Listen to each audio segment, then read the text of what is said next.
By the way, the account I was talking about the whole time in the video is this one. Oh my gosh, why is it doing that? I just can't seem to get into it. I've been trying and trying, so I'm just gonna make a new one.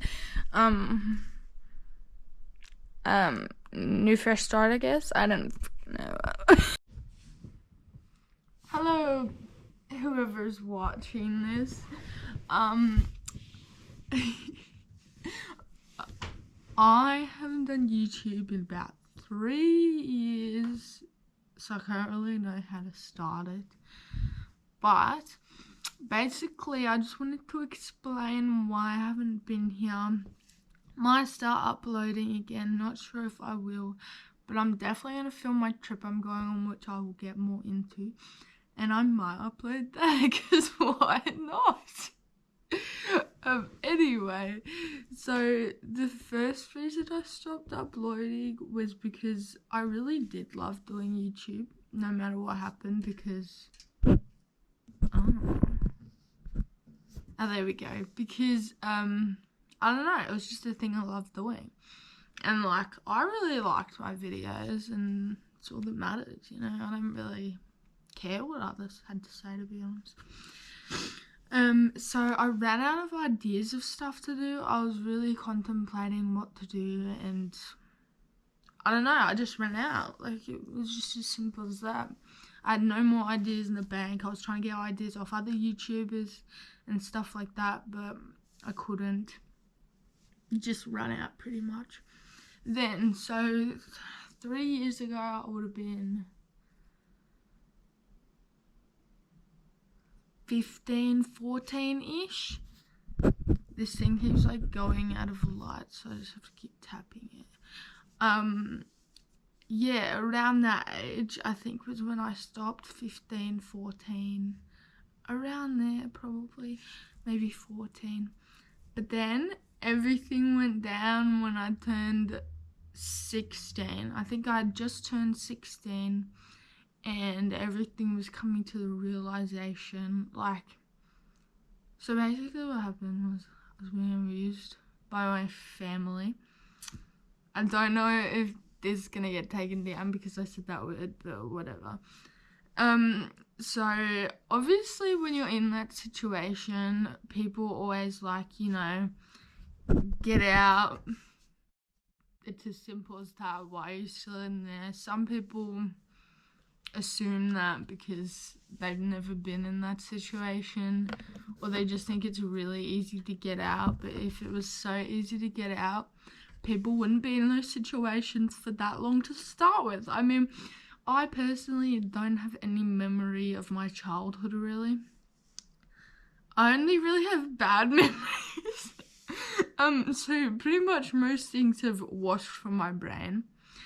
But yeah, so obviously I did film some videos with my parents and my sister. But there's obviously, even though that situation is happening to you, there's still going to be good moments with the people who are doing it to you. Doesn't mean it's always going to be bad. And like, I thought it was normal because I grew up with that behavior, and I thought that was just normal how it happened to me. Luckily for me, I was a very strong kid, and I did end up getting myself out of the situation when things started turning that something wasn't right. Like, I remember one time I asked if I could be put up for adoption, and I just don't think a normal kid would do that. You know, some kids are a bit dramatic and might do it, but most normal kids wouldn't do that. But yeah, so when I was 16, which was about 2-ish years ago, when I had just turned 16, I ended up running away. I went missing for 3 days, and I was like a 5-minute walk from the police station, and they didn't find me. They probably weren't looking, because when people have run away before, first of all, if people have run away many times, shouldn't it ring bells in their heads? Like, I wonder why they're running away so much. And first of all, that was the first red flag, because it didn't ring bells in their heads, I don't think. They just took it to the shoulder every time they found me. Secondly, they don't really, as sad as it is, the truth is, if you've been missing a lot, they don't really try and find you at all, which I think they should, because even if you've ran away a lot, there's a reason you're doing it, and they should just try to find you at least, which I don't think they were trying, because when I first got to my location, let me say, a public bathroom, so I stay pretty easy to find me, that this girl's just staying in a public bathroom, because when I first got there, a man walked in on me sitting on the floor as well, because these were automatic locks, so I ended up just sleeping against the door. So a man saw me after the missing stuff had gone up on Facebook stuff, and I was 5 minutes away from where they worked, which is a bit of a red flag, which I'm guessing meant they probably didn't do the proper precautions looking for me, or put out the proper messages to people so that if they saw me, I could be found. I was still a minor at this point as well, so it's great. Obviously, had terrible experiences with police and stuff, but I might get into that another time. Just not doing their job properly, or how you would expect them to do it. Let's put it that way. So the way I was found was my stuff were running low on battery. I was trying to... That's why I ran away. I was trying to do it the slow way, because I could never, or anything like that, because I never had the balls to do that, I guess you could put it that way. This is kind of like just not eating or not drinking, so the slow burn way. So obviously after 3 days I hadn't. So yeah, stuff was running low. I was just getting, I guess you could say, a bit bored. So I just called a family friend who said she could help. So that's how the police found out where I was. Then they sent me to a psych ward, because I had tried to... The psych ward's a whole nother story. They don't know how to do their job there. They care more about you showering with your clothes on than hurting yourself. They just let you hurt yourself. They let my mum come in when I didn't want her, and they let her follow me to my room, when they're not supposed to let anyone in who you don't want. And they told her I wanted to see her. This was the Box Hill psych ward, by the way. So that was great. They broke a lot of rules. The staff member told me that they're not supposed to do that on another shift. So they knew what they were doing, and they just did it. Guy named John, I think he was. He kept coming in every day after I had my first mental breakdown, because they made me saw my mum. I was doing stuff I'd never done before. Like, I was banging my head against the wall and punching the wall. I nearly broke my hand. That's how bad I did it. But they were so adamant about not taking me for an x-ray that I nearly didn't get an x-ray to see if it was broken or not. That's the lack of care in their situation. Keep in mind, these people all know what you've been through, because when you first come in, you tell a whole team of... I don't even know what they are, but they don't do their job, let's say that. You tell a whole group of people sitting around the table, maybe about 6, about why you're here, and I told them my situation about what had happened with my parents, and this dude named John knew, because he was in there. I think he runs it, or he's up higher, and so he let them in, and then once she had left, he came in while I was still crying and breaking down, and was like, oh, so you're gonna have to see her every day till you two figure something out. Which is bizarre to me, now I'm thinking back. I've tried to get noticed for all these companies on TikTok. I've tried to go in to put complaints to people, but they never really work. Like the bridge person before I ran away, I told her, well, obviously I was working with her. Her name was Hayley. I will put a photo up when I find one. So she knew my situation, and I told her it got to the point where it got so bad. This was before I ran away. I told a bunch of people. I told the police. I told mental health people. I told school teachers. None of them did anything about it. So this could have been totally, not happened. But Yeah, and I told her if I don't get out of this house, I have my bags packed and everything, because when I'd run away before the police officer to take me to DHS, but they told me all these bad stuff about how you get stabbed and stuff, so obviously I didn't want to go there. It was like they were trying to get me not to go or something. But I told her if I don't leave this house, I will. And she called her supervisor. Then she said, sorry, we can't help. And not only that, she closed my case, which is where she shuts me out of the company completely. I'm not on their agenda anymore. They don't come see me or anything. After I told her that, the least she could do if they can't help me is still see me, not close the case. So it's ridiculous. Like, I've tried. They never got back to me on what happened in that situation, which sucks. Like, I wish all these people could just get fired, but they can't. Long story short, I went to the family friend's house after the cycle, and it's in the title, family friend, so she was friends with my mum. At first I thought she was actually gonna like help me and be there for me and stuff, but she put the phone to me and tried to make me to talk to my mum and everything and all that kind of stuff. It was just very toxic there, because she knew what they had done and she was trying to make me talk to them. I think she even tried to make me talk to my dad, even though they knew what they had done and they were telling me it was wrong, that shouldn't happen, her and her boyfriend, but she still did that. And when I went to get my passports the following day, I saw her out of her house, so she's still friends with my mum, bringing her kids over even though she knows, which is so messed up of a parent to do. I don't care how long you're friends with that person. If I found out my friend was abusing their kids, I would try everything to do to help them, not make them talk to them. And I would also, not stay friends with them, not put my kids in their care or around them in case something happens, Just because you see one side doesn't mean it's not going to happen to your kids too if they did it to their own daughter. It's ridiculous. The whole thing, the whole way it was treated by people was ridiculous to me, and I just don't get how they still have friends and stuff after they found out. But, that's something going on in their own heads. They're all psycho. My mum's name, Sarah Shaw. My dad's name, Stephen Shaw. The family friend's name, Jodie Cheatley. Anyway, after that time, I ended up coming into emergency care after a spot had opened in the town I'm in now. And that's how I got here. And then after that place is a whole nother situation. The staff there weren't great either.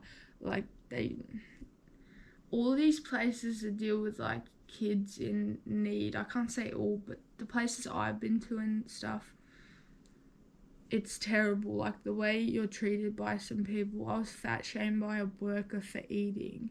Someone's hungry, when I'm pretty sure they knew I had eating issues. Like, I spent times when I wasn't eating because I felt fat and stuff, because of the stuff my mum had put me through, making jokes that I was fat. I'm pretty sure they knew that, and they still fat shamed me and other workers. That same worker made lies up about me to, get me in trouble to hire up. He was twisting my words, saying I came in 20 minutes before my appointment, telling him we have to go now, when I came in an hour before my appointment, saying it was like nearly time to go, can we go soon? He's like, yeah, I'll just do handover. And doing all this stuff. Luckily my door was locked, and so I went in and overheard everything, but it was ridiculous how they can just twist your words and do that stuff. From first-hand experience, it's just, all the systems are so messed up, and they need a lot of help, because a lot of vulnerable kids, like I was in the situation and going through that, and that just makes their trauma 10 times worse when they have to deal with that, when they think they're out of that situation. And sometimes, I'll be honest, it makes them think about whether they actually want to go back home to get out of that, which would be bad, because you don't know what those parents are going to do to you, It's terrible. They need way better systems. They need to look into everything. After that, I got into the place I'm in now, which I'll give you a room tour right now of it, because why not? I'll show you my lizard I got as well. He's my bestie. He's my only friend because he's cool. So when you first walk in, got some birthday signs. And my bag racks and my shoes. Love these shoes. I just don't get why all the ones you get from that company crease so much, because it's annoying me. Then I got my outfit for my Sydney presentation, which I'll tell you about. You get your own little kitchen area, and then my desk, and my skateboards, of course.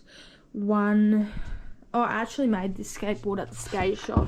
I love it. It's got little spider webs on the wheels, and there's the bottom, and there's the wheels. I put the grip tape on myself. I also made a skateboard at school, which I'll pop a photo of at some point. A rose I bought, you know, my couch, bed. And then here's my Lizard Dash. Made it out alive, but I thought I lost it.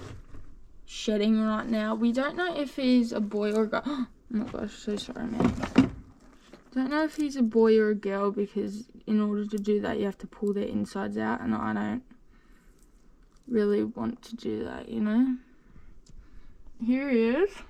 This is him compared to my hand. He's pretty big. I've had him since he was a day old, which I will pop another photo of. There we go. Okay. Then I obviously got the games, because when I first moved in, I think it was, I got excited. I was hoping I'd make some friends, but I didn't. I made bad friends. So now I have no friends here. Oh, and his little lead there, which I will try to pop another photo in. If I can't pop these photos in, just imagine them, okay? But yeah, Christmas time is coming up. One of my favourite seasons. Just the season, you know. I love Christmas and all, but even I agree that they shouldn't have put the Halloween decorations up at the same time as the Christmas decorations, because I don't even agree with that, and I'm a Christmas stan. Like, I keep my Christmas tree up for months after. I'm going to bring my Christmas tree down for my Christmas trip, which I'll tell you about right now. So I am planning on moving to Queensland. I won't say where in case certain people see this. You know, planning on moving down to Queensland. Not next year, but the year after, because I've got to finish my braces here.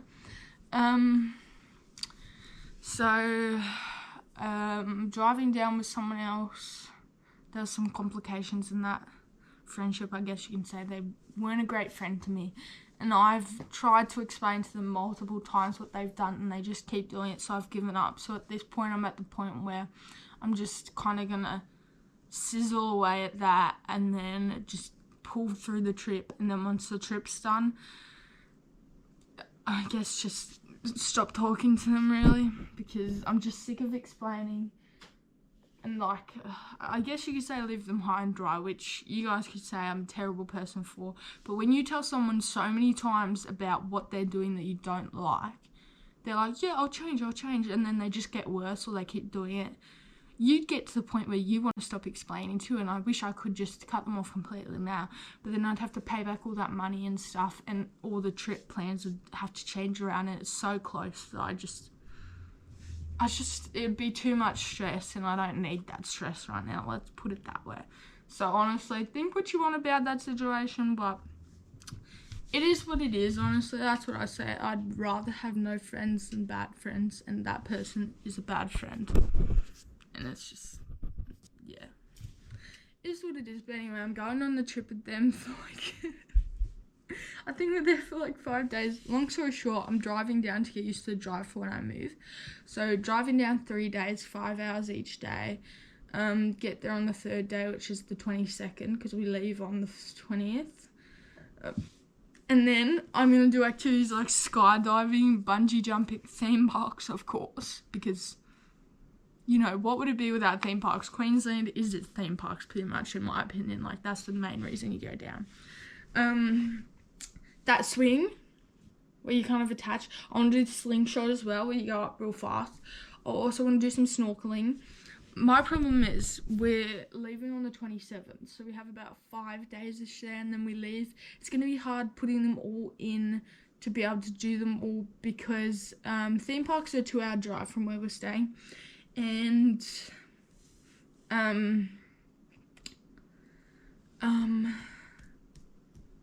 my gosh, I'm having a mind blank. And, the line waits in the holidays are going to be crazy. I'm not getting a fast pass because you can't use it on all the rides, and it's like $170 just for like 8 rides, which I think is ridiculous. You only get to ride them like once as well with that fast. Ridiculous. No point. They should do it for all rides as many times if you're paying that much. Like, it's so stupid. So I'm going to try hit most of the theme parks, and then I'm guessing most of the theme parks will be a day thing, so then we won't be able to do anything after that. So if we do hit all 4, say, we're going to have 1 day left. It's going to be hard, but I'm going to try, right? Because I want to hit in all the things. I wish I planned it for longer, but I don't know why I didn't, to be fair. So I'm bringing my Christmas tree down. I'm gonna get someone to look after Dash, of course. My Sydney trip, I got a scholarship for 2 years for $6,000 for schooling. So I'm going down on the 27th, I think it is.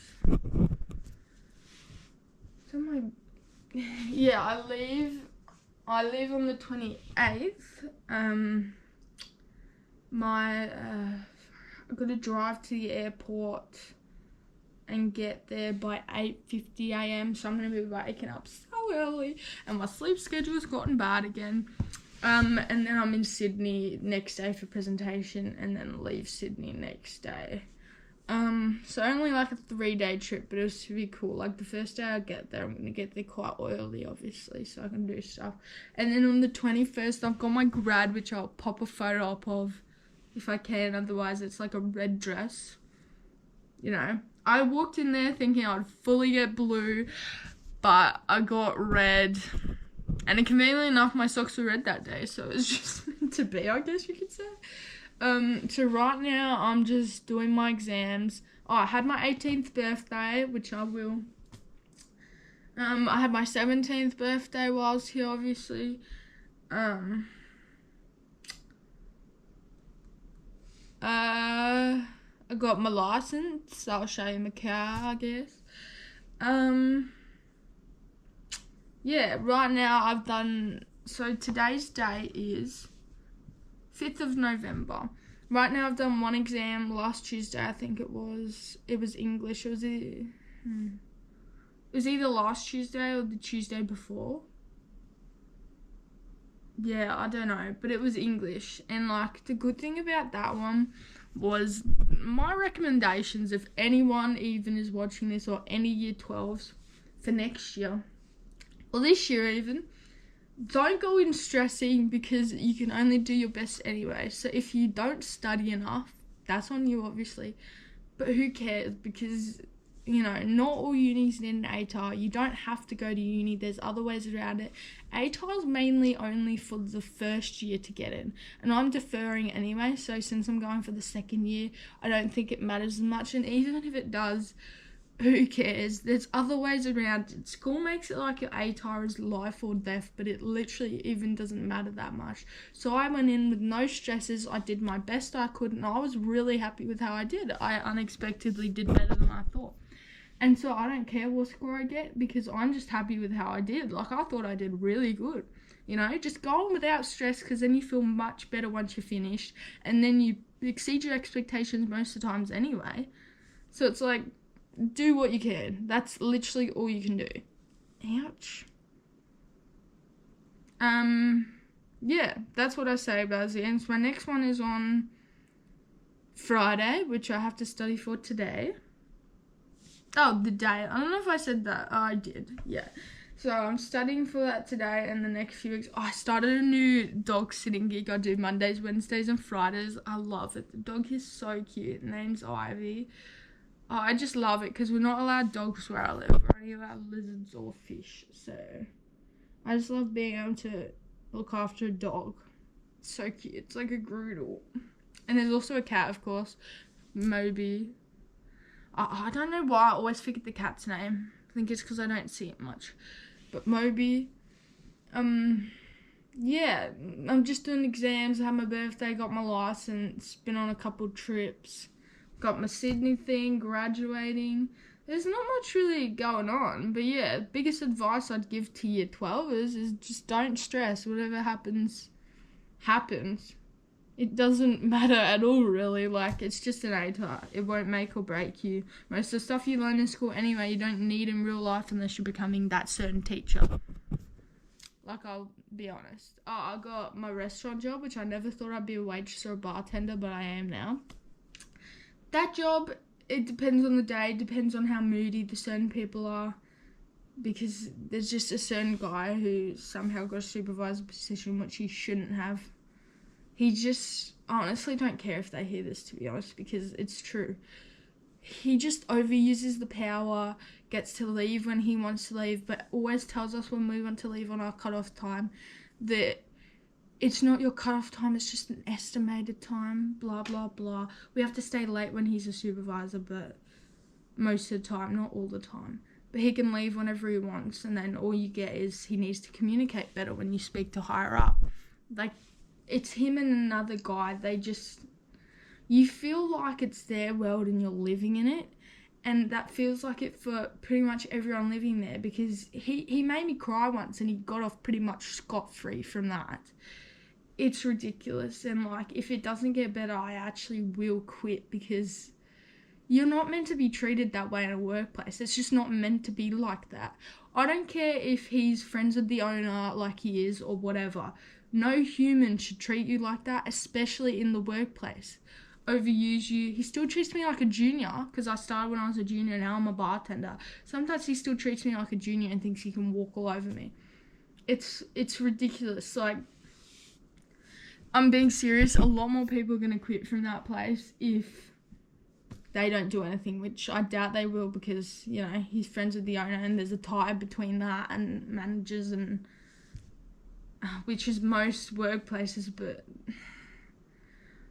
like, I love the job, but I really love serving. I love the job and everything, but it's the people who can make it miserable, and it sucks because some people get punished and others people don't. And, like, you let them walk all over us, we're going to start walking all over you, or we're going to quit. Long plain boy. I don't know what I was trying to say. Long story short, if you keep letting that happen, you're going to have no service workers left. Somebody already quit. It's just, it is what it is. But let's hope it doesn't get to that point. Wouldn't be surprised if it does, though. So yeah, that's pretty much our life. I'll try pop up the photos. I'll try upload this. I don't know if I can even get into my old YouTube account. But I still feel like I have the passion for YouTube. It's just, I don't even care if people make fun of me. Like, they made fun of me in school when they found out I was doing YouTube and wouldn't stop making fun of me. But, like, people are just arseholes, long story short. Like, just do what you want to do, you know, as long as you're not hurting anyone else. Who gives a fuck? That's what people need to come to realise. I don't have any fucks to give anymore, to be honest with you. Yeah, there's not much to my life right now, just all that kind of stuff and studying and trying to learn how to cook, because I can't even cook a fucking pancake. I don't know if it's the stove or what, because I put the pancake on, I put it on low heat now, and it still doesn't cook inside. Like, I love Love Island. Love Island is my favourite show right now. Love Island Australia. I've been watching every night at 6 p.m. Love it. But anyway, I'm going to film my holidays and maybe my grad. I don't even know. I'll just go with the flow and then see what happens. But let me tell you, that feeling of walking out at the first graduation and everyone clapping was so surreal. I didn't think I was going to cry, and I was close to crying. But then everyone stuck around and hugged each other and cried, and I just left straight away. I couldn't. That's what happens when you have no friends at school. People aren't open to new girlfriends at school, let's be honest. They'll happily get new bro friends, like guys. Guys make friends so easy, but girls are just shut off to their one group. Don't want to be friends with you, not open to it. Even some guys aren't open to it, which is so stupid, because you can feel so isolating at that place. But I'm so glad it's over. But yeah, so I think that's everything I wanted to say. That's just what's been happening. That's why I stopped posting. But I'll just see if I post more, if this even goes up. yeah, I have a lot more stories to tell. That is for sure. So yeah, if anyone's watching this, if you're doing your exams even in life, just stop stressing so much. It gets you down so much from everything. Especially me. I need to take my own advice. Okay, well, yeah, have a good day or night. Just whatever. Goodbye.